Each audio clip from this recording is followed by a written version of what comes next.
Emergency, emergency. Everyone stay inside your homes, lock your doors tightly, and try to survive. Some kind of pandemic has taken over the earth. The government and the military are trying to contain it, but the situation does not seem very promising.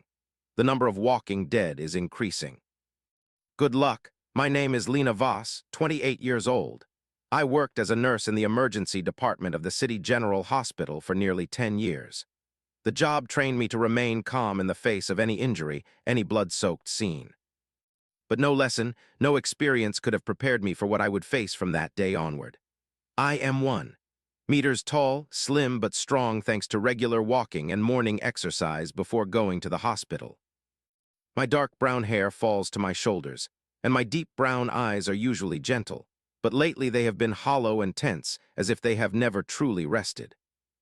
On my left wrist is a small scar about 3 cm long, a wound I got at the age of 23 while trying to keep a car accident patient from falling off the emergency bed. Before everything completely collapsed, my life was so peaceful that I once believed it would last forever.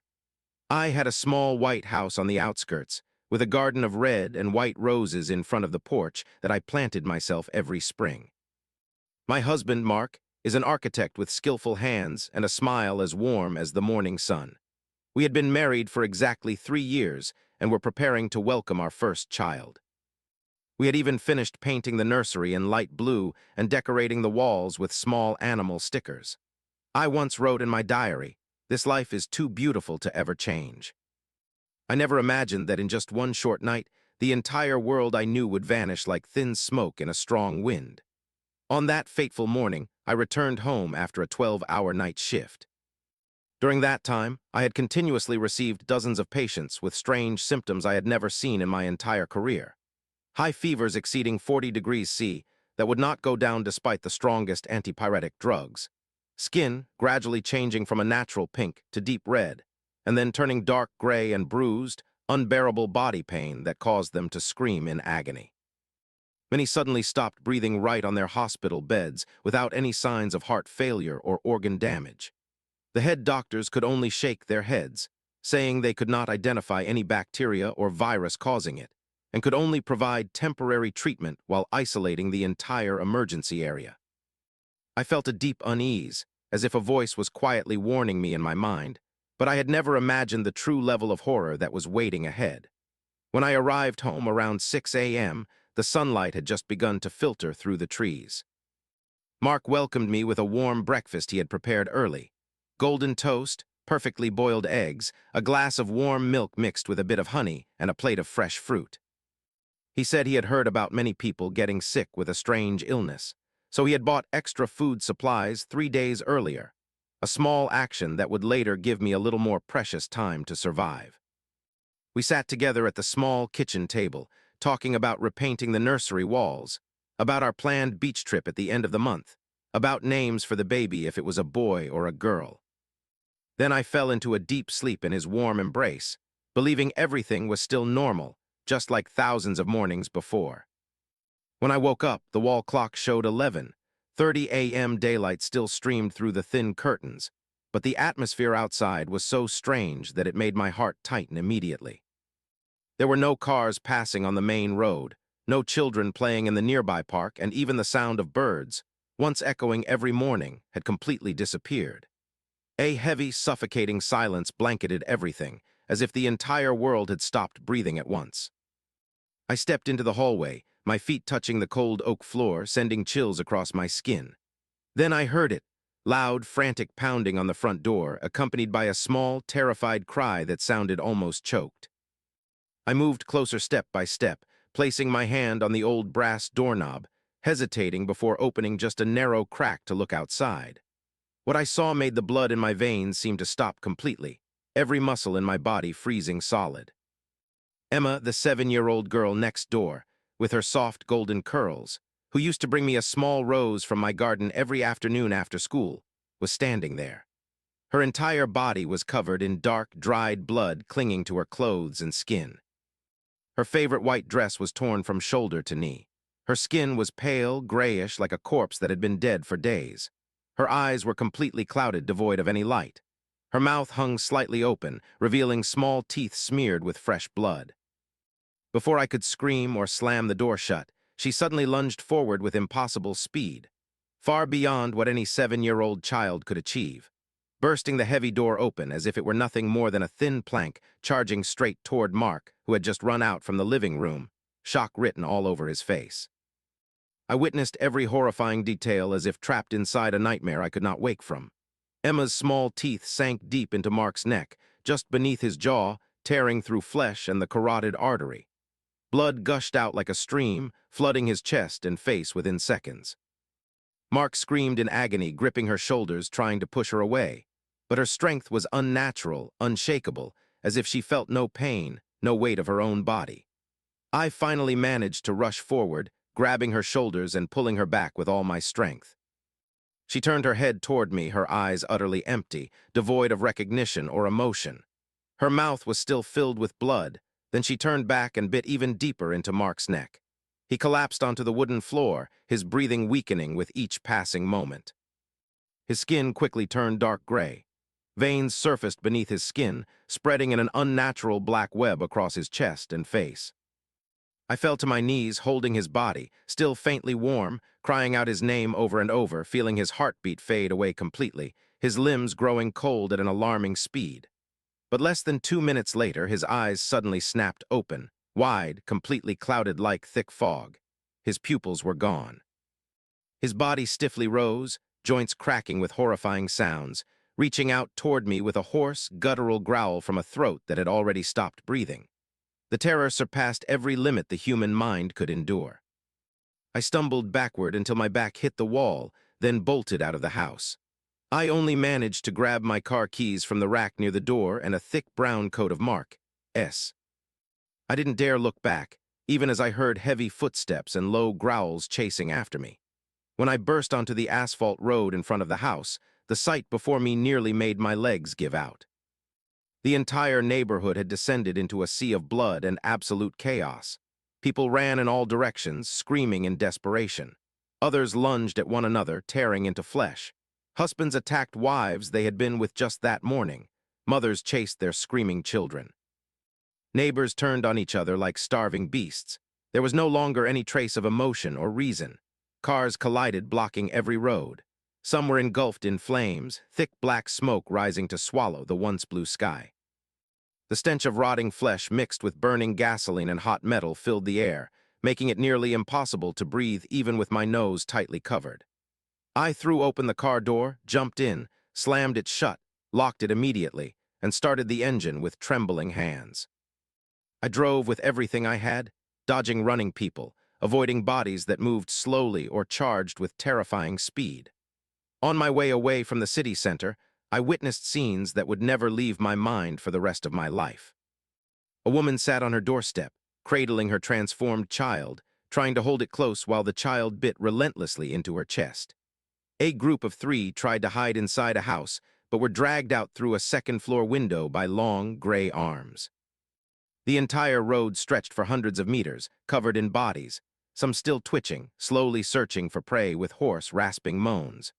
I drove for nearly 2 hours, not knowing which direction was truly safe, only trying to get as far away from the center as possible, avoiding densely populated areas. There were countless near-death moments. Once, a large figure hurled itself straight into my windshield, cracking it into a spiderweb pattern. I had to slam the accelerator and ram sideways to break through. Another time, I was forced to stop abruptly when I saw a group of more than 40 of them blocking the entire main road. I had to turn back and take a narrow dirt path winding through an abandoned field. Finally, as evening began to fall, I saw a massive building rising on a low hill. The city shopping mall. Its concrete walls were over 30 centimeters thick. The entrances were made of heavy steel. A 3-meter-high steel fence surrounded the entire compound. It looked like the only place capable of withstanding the terrifying strength of those creatures. I drove to the main gate, honking continuously for several minutes until a tall, muscular man appeared behind a small observation window. His name was Marcus, a former police sergeant who had retired 6 years ago. He was powerfully built, with a long scar running from his right temple down to his left jaw, his eyes sharp as if they had witnessed enough death and brutality for a lifetime. He carefully checked the area around the gate from above, studied me through the glass, then opened it just wide enough for me to quickly drive inside, closing it immediately behind me and locking it with 3 separate heavy bolts. Inside the vast shopping mall, I met others who had also been fortunate enough to survive the first catastrophic day. Jack, a 25-year-old who had worked here as a security guard for 3 years, quick, straightforward, and somewhat impulsive, always carried a nearly 1-meter-long iron rod he had shaped himself. Tana, a 26-year-old woman, heavily pregnant at nearly 9 months, gentle yet possessing an astonishing inner strength, her eyes always gazing into the distance, as if searching for a sliver of hope. Terry, the mall manager who had worked here for over 15 years, knew every hidden passage, every concealed room, every pipe and electrical system like the back of his hand. Along with Paul, a warehouse worker, Chu, an electrical technician, Lisa, a clothing sales assistant, and 3 others. Each of us carried the pain of losing loved ones, an invisible fear of the unknown, and a fragile hope of surviving until rescue might come. We quickly worked together under Marcus's direction. Every entrance was sealed tight, reinforced with steel sheets, heavy cabinets, cargo crates, and concrete blocks. We inspected every floor and enclosed space to ensure nothing had already slipped inside. The mall had a complex structure, 3 main floors filled with various stores, a large supermarket on the ground level stocked with food, a vast underground parking garage, a ventilation system stretching for kilometers, a wide rooftop overlooking the entire city, and large storage areas beneath the building. From the very first day, we realized a harsh truth. This place, though solid, was also a massive cage in the middle of hell. Outside, thousands of the dead, now walking again, gathered densely around the tall walls, standing silently like an unmoving black barrier, waiting for the slightest opening to surge in and tear apart everything inside. I began documenting every observation meticulously in the small notebook I always carried in my nurse's pocket. What was once used for patient notes had now become our most valuable record. This disease spreads primarily through bites, deep scratches, or any bodily fluids such as blood or saliva coming into direct contact with open wounds. The time from infection to death, and then awakening again, ranges from 1 to 6 hours depending on the individual. They feel no pain, no fatigue. They can stand motionless for days under rain or scorching sun waiting for prey. Their eyesight is poor, unable to distinguish details clearly, but their hearing and sense of smell are extraordinarily enhanced, capable of detecting even faint sounds or the scent of the living from over 500 meters away. They can run as fast as a healthy person, possess double the normal strength, can push through light brick walls and lift heavy objects, and will only cease functioning permanently when the brain or cervical spine is completely destroyed. Any other injury, no matter how severe, does not stop them from moving or attacking. Over time, observing through narrow viewing gaps, we discovered something even more terrifying. They were evolving. They began forming larger groups, moving silently without making noise, even showing signs of coordinated behavior. Some would create loud disturbances to lure us out of safe positions, while others attacked from the opposite direction or through less guarded entrances. We quickly assigned roles for survival. Marcus handled all security, designed defense strategies, and trained everyone to use basic weapons. I monitored everyone's health, treated injuries, and managed medical supplies with strict conservation. Terry guided us through safe routes, maintained the electrical and water systems, and identified remaining resources. Together with Paul, Jack took shifts guarding each entrance, searching for materials to reinforce defenses and gather food.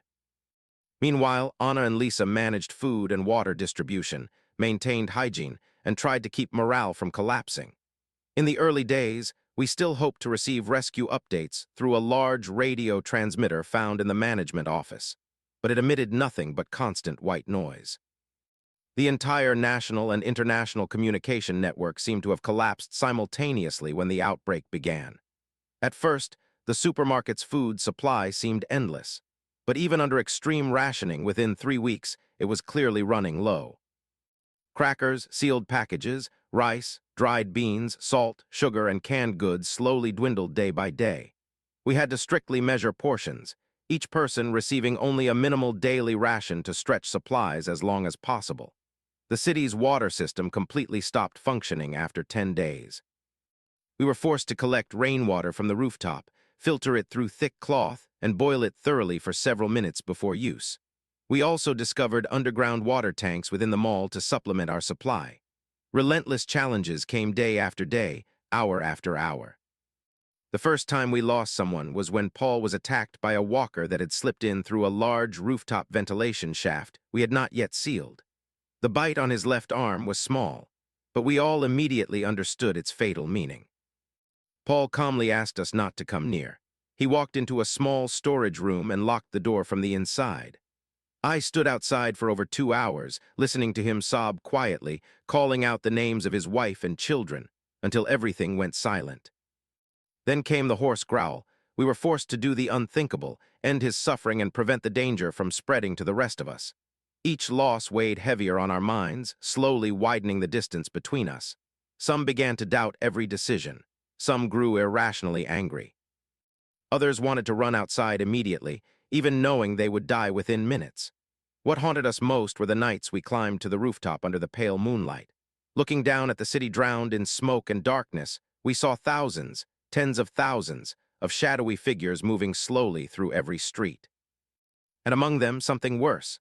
Larger ones, stronger ones, nearly 3 meters tall with thick stone-like skin, creatures capable of lifting and throwing cars as if they were small rocks. They seemed to lead the others, like commanders with a limited form of intelligence. One stormy night, under heavy rain, one of those creatures slammed violently into the main steel gate, causing the entire building to tremble. The thick steel warped after only a few blows. We had to pour all the kerosene we had stored around the entrance and set it on fire to keep it from breaking through. The flames shot high into the sky, illuminating the entire area for hours. From that moment on, we understood more clearly than ever, this place could not protect us forever. Food would be completely gone within weeks. Water would run out. The walls and doors would weaken over time. And those creatures were learning, adapting, finding ways to break every defense we built. When Anna began showing signs of going into labor days earlier than expected, the situation became urgent beyond delay. We moved forward with the desperate plan Marcus had been preparing for days. We modified 2 large trucks in the underground parking area. Their entire bodies were reinforced with thick steel plates taken from a nearby repair shop. Narrow slits were cut just wide enough to see and shoot through. Every window was fortified with strong steel mesh. We prepared all the makeshift weapons, ammunition, water, and food we could carry for a breakout toward the seaport, where the last transmission before communications went silent had mentioned ships capable of sailing far offshore in search of islands untouched by the outbreak. Every step of preparation was deadly dangerous. We had to venture outside in small groups to gather materials, facing the horde surrounding the building. Each of us carried minor injuries, exhausted to the point where even standing felt impossible. I prepared everything necessary for childbirth under the harshest conditions. Clean cloth boiled and dried, cooled boiled water, the remaining painkillers and disinfectants, and carefully sterilized medical tools, all scavenged from the small pharmacy inside the mall. When everything was ready, on a gloomy morning beneath a sky thick with dark gray clouds, we slowly opened the main gate. Thousands of the dead turned at once and charged toward us like an endless black flood.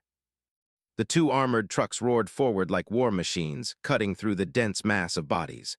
Gunfire echoed relentlessly. Metal clashed. Horrific growls filled the air, blending into a living vision of hell before our eyes.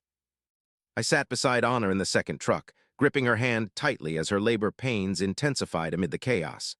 I watched our companions fall one by one. Chu was dragged out when one of them climbed onto the roof, tore through the thinner steel, and pulled him away. Lisa was snatched when the door opened slightly while we maneuvered around an obstacle.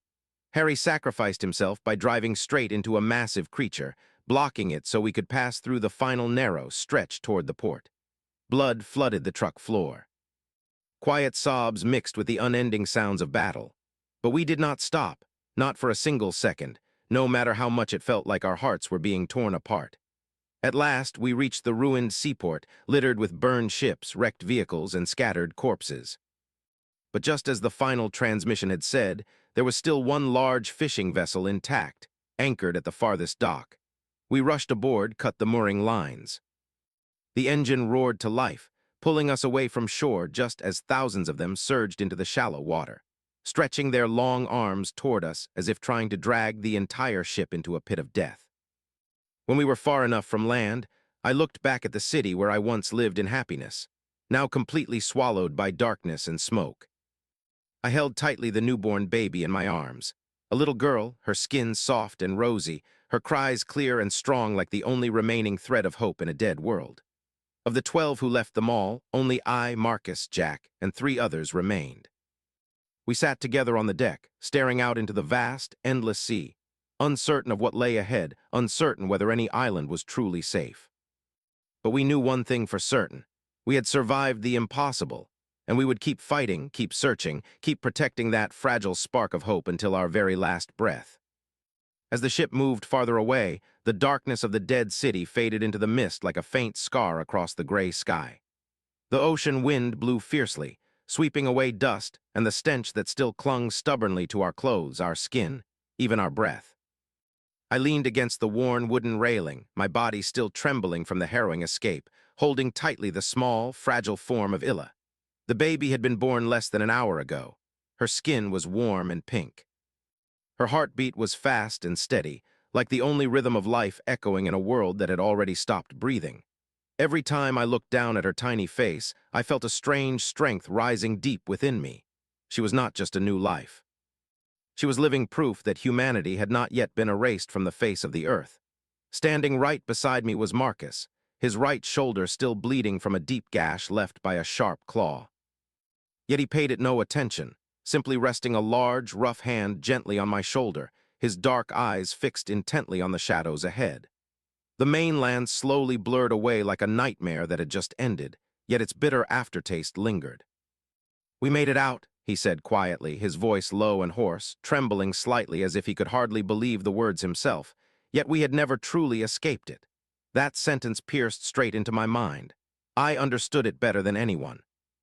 The shadow of the pandemic still followed every step like a permanent curse that would never let go. Not far away, Jack and the 3 others worked almost without pause, their bodies covered in grease and dust, bending over to inspect every part of the aging engine, tapping along the wooden hull to check for hidden cracks. They rummaged through the dark storage compartments, measured the water reserves, and carefully recorded everything they found on a large sheet of paper. Later, I would call this ship the Last Light. Nearly 30 meters long, it was built from solid oak that had endured for over 40 years. Its outer hull was reinforced with thin steel plating against the waves.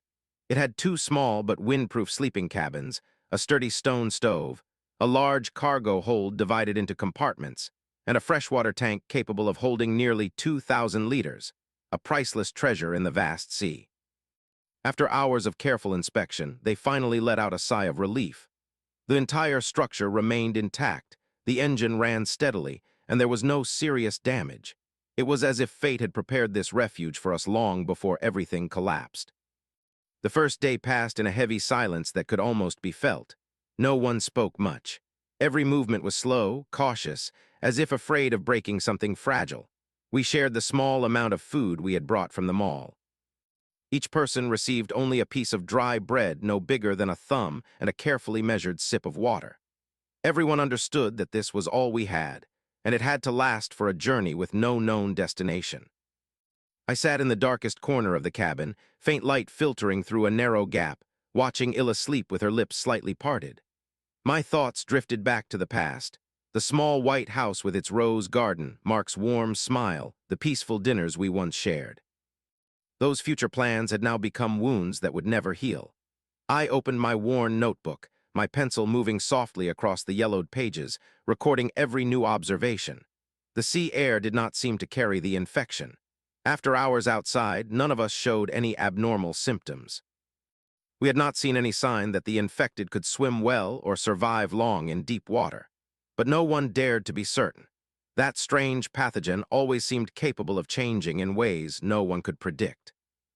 Every time I looked down at the dark, ink-like water shimmering under the faint moonlight, a cold fear crept up my spine, as if the endless depths themselves were hiding horrors yet to be revealed. By the 3rd day, real hardships began to strike without warning. During the day, the sun scorched our skin until it peeled. the heat rising to suffocating levels, turning every metal surface too hot to touch. At night, freezing winds cut through layers of fabric, chilling us to the bone, so cold that even the water in our cups felt sharp against our teeth. The strong winds rocked the ship constantly, sometimes tilting it nearly 45 degrees, leaving many of us severely seasick, vomiting endlessly, faces pale as paper, unable to stand for more than a few minutes. We had to relearn everything from the beginning: how to adjust the sails to reduce wind force, how to find the most stable positions on the ship, how to tie ourselves securely to wooden posts to avoid being thrown off balance, how to gather thick cloth to block the wind. But what tightened my chest the most was what we saw on the seventh day, as we passed a small island that had not yet been stripped bare. From afar, thousands of dark figures stood densely along the jagged shoreline, completely silent. Their clouded eyes faced the sea as if they knew exactly where we were. Some of them even rushed into the freezing water, stretching their arms forward, trying to swim after us until the deep water swallowed their bodies, and they slowly sank, disappearing into the black abyss. That sight burned into my mind like a mark of death. They could not only detect targets from afar, they had the will to pursue relentlessly, learning and adapting to every environment, even the ocean, which we once believed was their limit. I recorded everything in my notebook more carefully than ever. Each line held vital survival knowledge: how to store food on high, dry shelves to prevent mold and pests, how to stretch large sheets of cloth to collect rainwater, filter it through 3 layers, then boil it for at least 10 minutes before use, how to sew thicker clothing from old fabric to endure the cold nights, how to read cloud color, wind direction, and wave patterns to detect incoming storms hours in advance. Marcus spent hours sitting with a piece of worn leather, sketching maps from memory, marking islands that might have freshwater or vegetation, and charting calmer waters where we might stand a chance. Jack rummaged deep inside the dark storage hold and found an old but still usable set of fishing gear: hooks, barbs, and sturdy lines. He began lowering the net into the depths, and an indescribable joy spread across his face when he pulled it back up filled with sea fish. They were completely healthy, showing no signs of infection, becoming the most precious food source that helped extend our survival. As the days passed, we gradually formed a strict new routine, standing watch in shifts around the clock, each person assigned a clear role, sharing memories of loved ones, and together building a small sense of order amid the endless danger surrounding us on all sides. But the ocean is never calm forever. On the 12th day, a devastating natural disaster struck without warning, like a direct blow. The clear blue sky from just minutes before suddenly turned into a suffocating, pitch-black mass. The wind howled like the cries of thousands of restless souls. Waves as tall as mountains slammed against the hull, shaking every plank, tearing the sails into shredded pieces. Rain poured down in torrents as if determined to drag everything into the depths of the sea forever. We fought for 16 continuous hours without rest, gripping the ropes until our hands bled, sealing every gap with cloth and wood pulp, tying ourselves tightly to the mast with thick ropes, struggling to keep balance through every violent lurch. Every second felt like an entire lifetime. More than once, we were certain we would sink into that dark abyss. When the storm finally passed and a pale dawn broke through the clouds, the ship was heavily damaged in many places. Parts of the hull were warped, but we were still standing. Once again, it proved that the human will to survive could endure even the destructive force of nature itself. After the storm, all sense of direction was wiped away. The sun rose and set unpredictably, the stars hidden behind thick clouds. We were completely lost in the boundless sea. But on the 25th day, Chuse's excited shout from the top of the mast echoed across the ship. "Land! There's land ahead!" We all rushed onto the deck, eyes straining toward the distant horizon. A faint green strip appeared like a fragile promise from the heavens. As we drew closer, my heart pounded as if it might burst from my chest. It was a vast island, with towering mountains covered in dense forest. A stream of white water cascaded from the peak down into the valley. A stretch of smooth white sand extended endlessly like a natural carpet. But at that very moment, a cold unease flooded my mind. In this world, nothing beautiful exists without hiding a deadly trap within. We cautiously dropped anchor about 1 kilometer from shore, observing carefully for hours through binoculars. No signs of people, No unusual sounds, only birdsong and the rustling of leaves. Finally, Marcus decided I, and Chuck would go ashore first to investigate thoroughly. The others would remain on the ship, ready to leave immediately if anything went wrong. We rowed the small boat quietly to shore, our feet touching the damp, soft sand, feeling solid ground beneath us after months adrift. An indescribably warm sensation, like coming home. But the moment we stepped into the dense forest, my breath caught in my throat. A familiar stench, bitter, heavy, and rotten, hit me straight in the face. A smell I knew all too well, the smell of moving death. My heart clenched as if gripped by an icy hand. My fingers instinctively tightened around the handle of the long knife hidden at my waist, my eyes scanning every corner of the forest. The trees were so thick that sunlight filtered through only in thin streaks, casting deep shadows like endless pits hiding unspeakable horrors. Marcus raised his hand, signaling us to stop. We stood in absolute silence for several minutes. Only the sound of leaves shifting underfoot, the flutter of unfamiliar birds, no footsteps, no growls. But the stench grew stronger, as if seeping up from the very earth beneath us. We moved forward in extremely slow steps, our feet barely making a sound, our eyes missing nothing. Scratches on tree trunks, old footprints in damp soil, broken branches that looked as if they had been stepped on long ago. After nearly half an hour deeper into the forest, we suddenly froze. Before us lay a wide clearing. Surrounding it were old wooden buildings forming a small village, but everything was covered in a thick layer of dust. Roofs had partially collapsed, and scattered everywhere were pale white skeletons. Some still clung to torn scraps of cloth, with horrifying bite marks etched into their ribs and skulls. I approached the nearest house, pushing the decayed wooden door open. It creaked harshly, making all three of us flinch. Inside, the old furniture remained intact.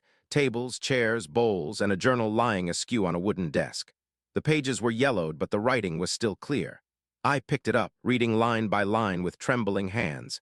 Day 7 since the ship arrived from the mainland. The people on board are sick. The disease spreads rapidly. They fled into the forest, more and more each day. There is no cure. The stream is contaminated.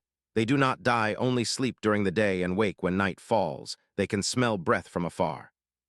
By the time I reached that line, the journal slipped from my hands. My entire body turned cold. This island was not the sanctuary we had hoped for. It was a massive trap that had devoured everyone who came before us. Marcus signaled that we had to leave immediately. But at that exact moment, the sun was suddenly swallowed by thick black clouds. The light turned a sickly gray, and from every direction came hoarse, guttural growls.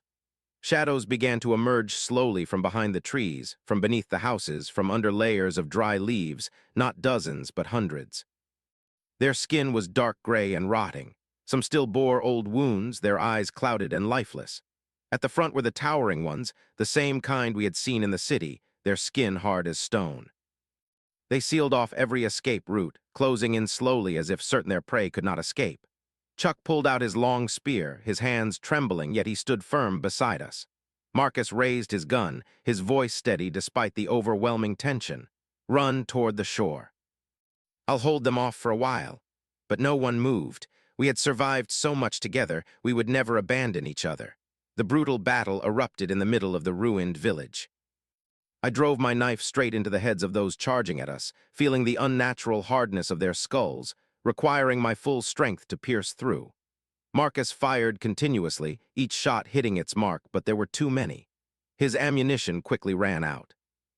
Chuck swung his spear in wide arcs, severing limbs, yet they kept moving, pressing forward without end.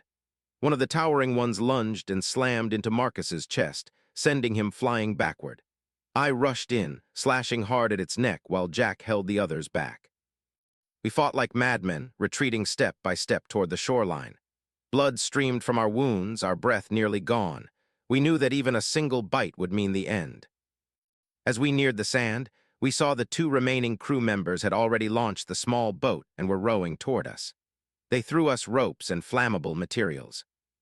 I quickly set fire to the dry grass and rotting wood along the path, creating a temporary wall of flames to hold them back.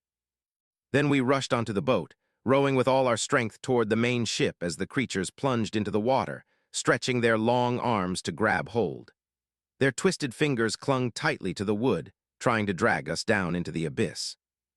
Back on the ship, we immediately lifted anchor and steered away, glancing back at the island where the fire still burned. Hundreds of dark figures stood silently along the shore, staring out at the sea as if cursing our escape. We collapsed onto the deck, gasping for air, our bodies aching, hearts pounding as if they might burst. That island was no salvation. It was another hell hidden within the vast ocean. The next morning, as dawn broke, we sat together and understood more clearly than ever. There was no truly safe place left on land or on any island. Everything had been contaminated by that horrific disaster. We decided to stop searching for land. Instead, we would live forever on this ship, turning it into our home, our only fortress in the endless sea.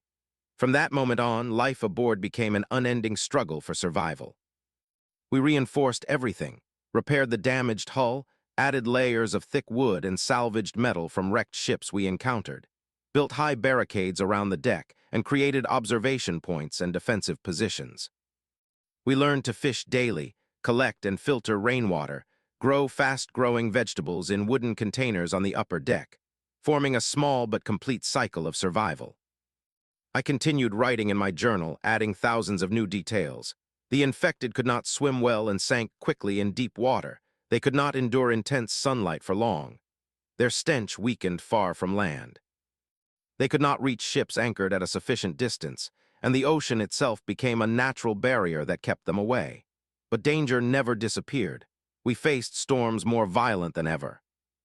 Waves as tall as mountains crashed against the hull, shaking every plank, forcing us to fight for hours to keep the ship from being swallowed. Once, we encountered another massive drifting ship. When we boarded it, we discovered it had become a nest of infection. We had to fight off more than 200 of them before escaping. Another time, we saw a cluster of the infected clinging to a large floating rock, drifting with the currents like a moving island of death. Day by day, week by week, month by month, the baby grew up on the deck. Her name was Alara. She had brown eyes like mine, fair skin, and had never known the mainland, never seen anything but the sea, the sky, and the people who loved her. I kept writing in my journal, now thick with hundreds of pages, recording every detail of life. How Alara learned to walk on the swaying deck, how Marcus taught her to recognize constellations for navigation, how Jack taught her to swim and use simple tools, how we sang old songs together to push back the loneliness of the endless ocean. I also recorded my deepest thoughts. Was humanity truly reduced to only a few like us? Were there others somewhere out there, drifting on another ship? Would that pathogen one day fade away with time, or would it remain forever, an unhealed wound on the body of the world? But no matter the uncertainty, we endured. The ship kept moving with the currents. We kept living, fighting, protecting the small spark of hope that Alara represented, proof that humanity was not completely gone, that life still persisted, still capable of rebuilding and surviving even when the world had turned to ash. Our journey had no clear destination, no defined ending. Only one thing was certain. We would keep going, keep living, keep resisting every trial fate placed before us, until our final breath. And perhaps one day this small story would become a legend of those who refused to surrender to death. Day after day, the sea remained vast and endless, the sky shifting from dark gray to deep blue. The ship glided gently across the water, like a wandering home drifting through a shattered world. And I, Lenavos, still sat by the railing watching Alara play with the ocean wind, my hand gently stroking the thick journal that contained the entirety of our history, knowing that this was the most precious legacy we could leave behind. Proof that no matter how deeply darkness engulfs everything, the human will to live remains a light strong enough to never be completely extinguished. And so time passed, each day dissolving into the endless vastness of the sea. The ship, the last light, drifted on like the final trace of humanity, gliding across boundless waters with no shore in sight. I often sat for hours by the wooden railing, polished smooth by time, watching Alara grow day by day. She could now run freely across the swaying deck, her steps steady even when the ship tilted under powerful waves. Her dark brown hair danced in the sea breeze like a young bird learning to fly. She had never seen land, never known streets, houses, or dense forests. Her world consisted only of the deep blue that shifted with the sun, the dark gray of storms, the howling wind piercing through every crack, and the crashing waves against the hull like an eternal heartbeat that never ceased. Marcus's hair had turned half gray, yet his posture remained as firm as a mountain pine. At night, he would sit at the bow, pointing out constellations to Alara, the bright North Star unmoving, the balanced Libra, the long, winding dragon stretching across the sky. He explained that those distant lights would always guide us, even when all traces of humanity had vanished. Jack, his body hardened like steel after years of labor and battle, taught her practical skills. How to tie knots that would never come undone no matter how strong the wind. How to grip a knife firmly without harming herself. How to listen to the whisper of waves to sense storms approaching from afar. Together, we repaired every tear in the sails, smoothed every worn plank, reinforced the ship with metal salvaged from drifting wrecks, until it became as much a part of us as we were of it. But that fragile piece was only a thin shell hiding countless dangers waiting from every direction. One morning, a dense fog blanketed the sea like cotton, reducing visibility to barely 3 steps ahead. From somewhere in the distance came the sound of metal striking metal, slow, heavy, rhythmic, cutting through the fog like a warning of death. All our hearts tightened. In this world, that sound never meant anything good. Marcus raised his hand, signaling absolute silence. One by one, we moved to the edge of the ship, gripping our weapons, eyes straining to pierce the white void. Gradually, a massive silhouette emerged. A ship twice our size, blackened and decayed, covered in moss and thick layers of barnacles, drifting slowly like the corpse of a long-dead sea monster. As the fog thinned, the blood in my veins seemed to freeze. Along its entire railing stood hundreds of dark figures, motionless. Their gray, rotting skin hung loosely, some exposing ribs or neck bones, their eyes completely clouded as if blind. They did not move, only faced directly toward us as if they had sensed our breath long ago. We quickly tried to steer away, but the current, unusually strong, pulled us closer. When the distance shrank to less than 20 meters, they suddenly let out a deafening roar. The sound was hoarse, metallic like iron scraping against stone, making the entire ship tremble. They rushed to the edge and leapt into the water, their heavy bodies crashing down, sending up murky sprays. They swam slowly, but never stopped. Their arms stretched forward, fingers curled like sharp claws, rotting flesh peeling away in strips as they reached for anything alive. The battle erupted instantly and did not stop for 5 continuous hours. Wave after wave came, each a fight to the death, yet we maintained absolute control. I stood on the port side, gripping a long spear made from the hardest oak, its thick steel tip sharpened daily. When the first one surfaced beneath the railing, its mouth wide open, revealing blackened, jagged teeth, I raised the spear high and drove it down with all my strength into its forehead. It felt like striking solid stone. I pushed harder until the steel tip fully pierced through its skull. The creature convulsed violently, reaching upward, but I yanked the spear free and kicked its chest, flipping it over and sending it sinking into the depths with a strangled hiss. The second one swam faster, clawing at the wooden edge, its fingers digging in. I swung the spear sideways, severing both arms before it could pull itself up, then thrust straight into its throat, tearing through bone and flesh, casting the limbless body back into the water. The third lunged alongside 2 others.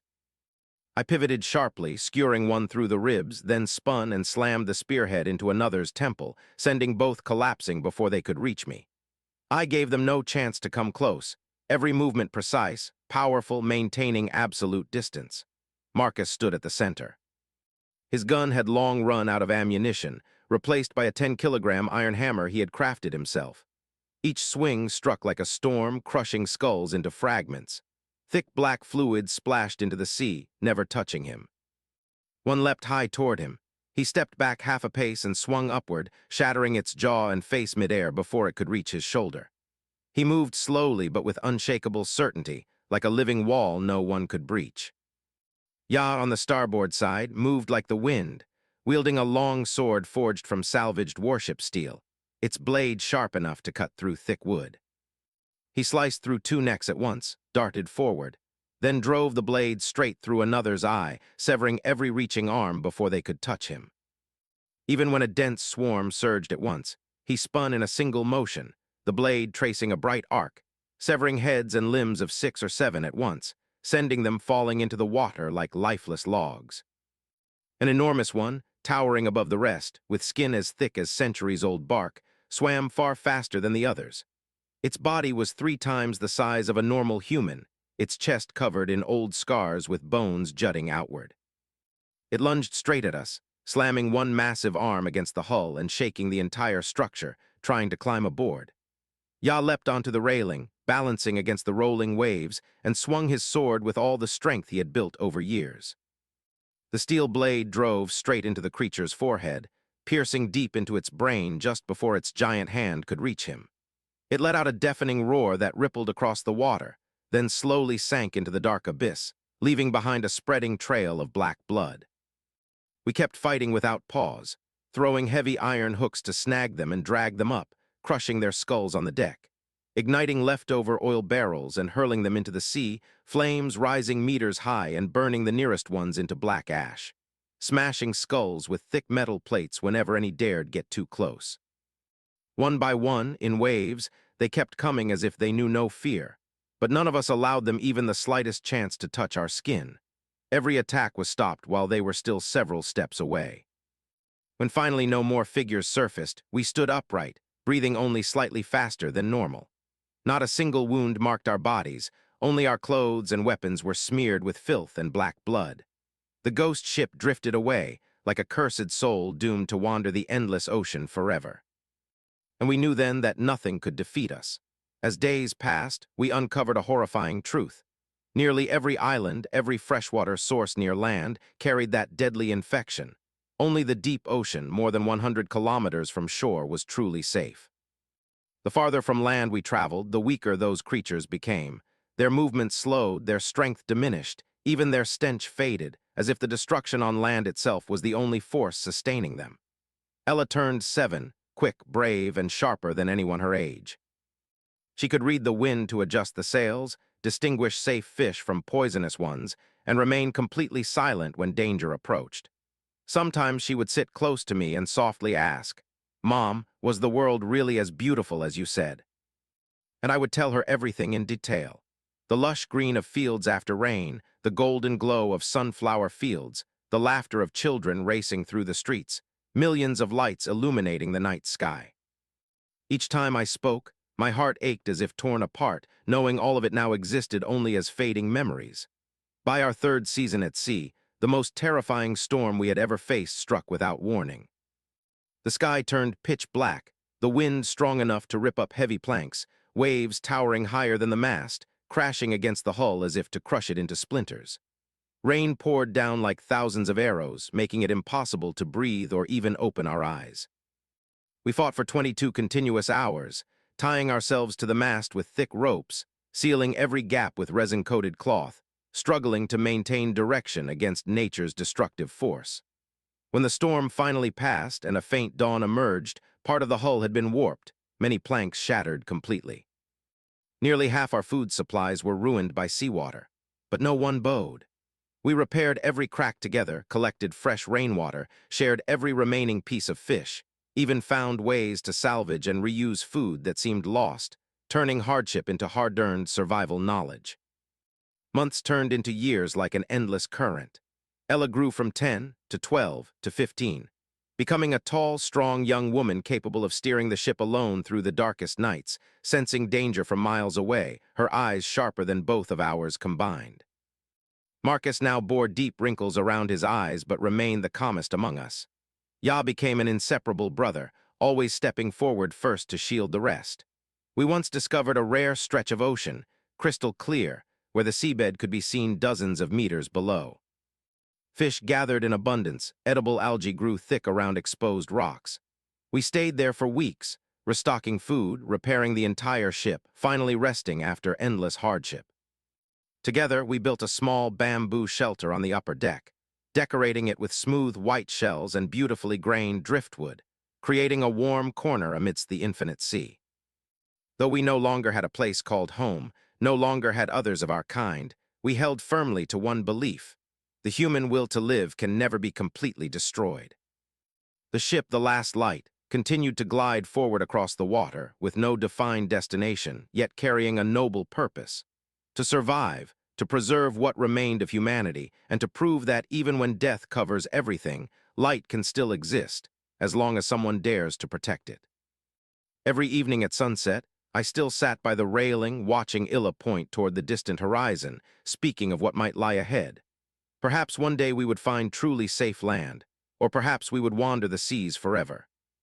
But no matter what awaited us, we would keep moving forward, keep fighting, keep living until our final breath.